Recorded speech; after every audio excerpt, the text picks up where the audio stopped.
Hello सुप्रभात दोस्तों। आज का जो टॉपिक है वो सबसे पहला टॉपिक आज बायोलॉजी का हम पढ़ेंगे जैव प्रकर्म के बारे में। किसके बारे में? जैव प्रकर्म का मतलब होता है जीवों के जो प्रकर्म है, जो जीने की जो प्रकर्म है उसको हम लोग क्या कहते हैं? जैव प्रकर्म। तो इसके प्रकर्म में बहुत सारे चीज़ है। जीवों को जीने के लिए क्या क्या ज़रूरत पड़ता है? बहुत सारे चीज़ों की ज़रूरत पड़ता है, जैसे ऑक्सीजन हो गया, है ना, भोजन हो गया। तो उन सभी चीज़ों की आवश्यकता पड़ती है जो जीवों को जीने की प्रक्रिया को लंबा करता है। ठीक है, तो सबसे पहले हम बात करेंगे इस धरती पर जीव की। तो जीव दो तरह के हैं। पहला जीव का नाम है सजीव और दूसरा है निर्जीव। ये दो चीज़ों से मिलकर बनी है, सजीव से, दूसरा निर्जीव से। तो ये जीव जगत में सजीव किसको कहते हैं? तो जो सांस लेता है, वृद्धि करता है, चलता है ना, उसमें सजीव के कुछ अलग लक्षण पाए जाते हैं। तो वह सभी क्या है? यहाँ पे हम लोग कहते हैं जो जिंदा है ना, जो सांस लेता है, जो जीवित है, जो अपना भोजन स्वयं बनाता है, उसको क्या कहते हैं? सजीव कहते हैं। और निर्जीव जो ये सब चीज़ें नहीं कर पाता है उसको क्या कहते हैं? निर्जीव है। इसमें किसी मतलब इसमें जान प्राण नहीं होता है, ये सांस नहीं ले सकता है, चल नहीं सकता है, वृद्धि नहीं कर सकता है, गति नहीं कर सकता है ना, या अपने जैसे संतान को जन्म नहीं कर सकता है, जन्म नहीं दे सकता है, वो क्या है? निर्जीव है। तो अब बात करेंगे ये सब जीता कैसे है। तो ये सब को जीने के लिए सबसे पहला जो ज़रूरत चीज़ है वह है पोषण। क्या जरूरी है? पोषण।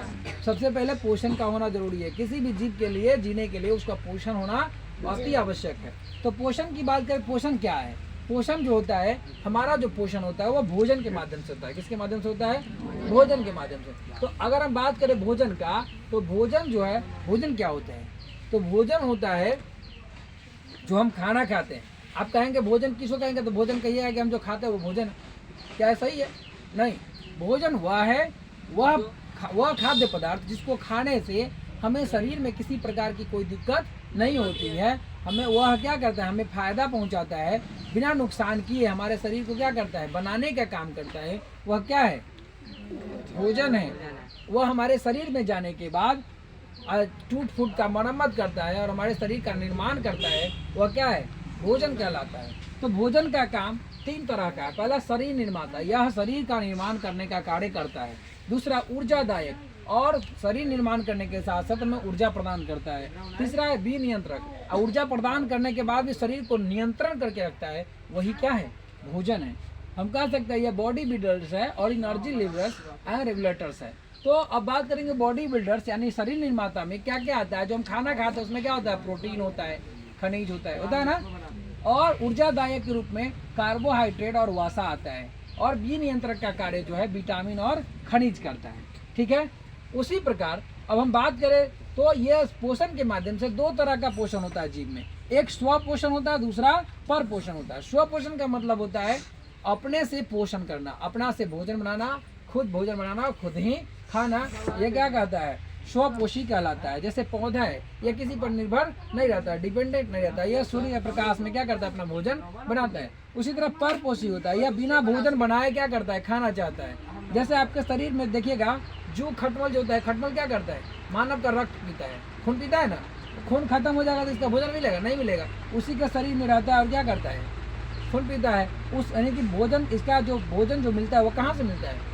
मनुष्य के शरीर से। तो यह दूसरे पर डिपेंडेंट है। पर पोषी मतलब पर माने दूसरे पर, और पोषी माने होता है पोषण के लिए जो दूसरे पर निर्भर करता है, उसे परपोषी कहते हैं।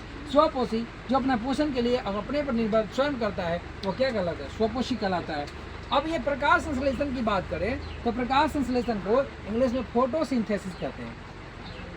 तो ये प्रक्रिया में होता क्या है, ये सबसे पहले बात करेंगे। इसकी खोज जो किया था बार्न्स ने किया था 1898 ईस्वी में। और उन्होंने बताया था कि CO2 जो होता है ना, इस क्रिया में CO2 वायुमंडल से प्राप्त किया जाता है और जल तथा खनिज लवण वह कहाँ से? मिट्टी से प्राप्त करते हैं। अब इसकी अभिक्रिया जब होता है CO2 का H2O के साथ, CO2 की अभिक्रिया किसके साथ होता है? H2O का मतलब जल। ठीक है, तो पर्णहरित और सूर्य के प्रकाश में पर्णहरित के माध्यम से वह ग्लूकोज बनाता है। क्या बनाता है? ग्लूकोज C6H12O6 और 6CO2 मतलब O2 निकालता है। ठीक है, जैसे यहाँ पर बात करें अब ग्लूकोज की बात आ गई।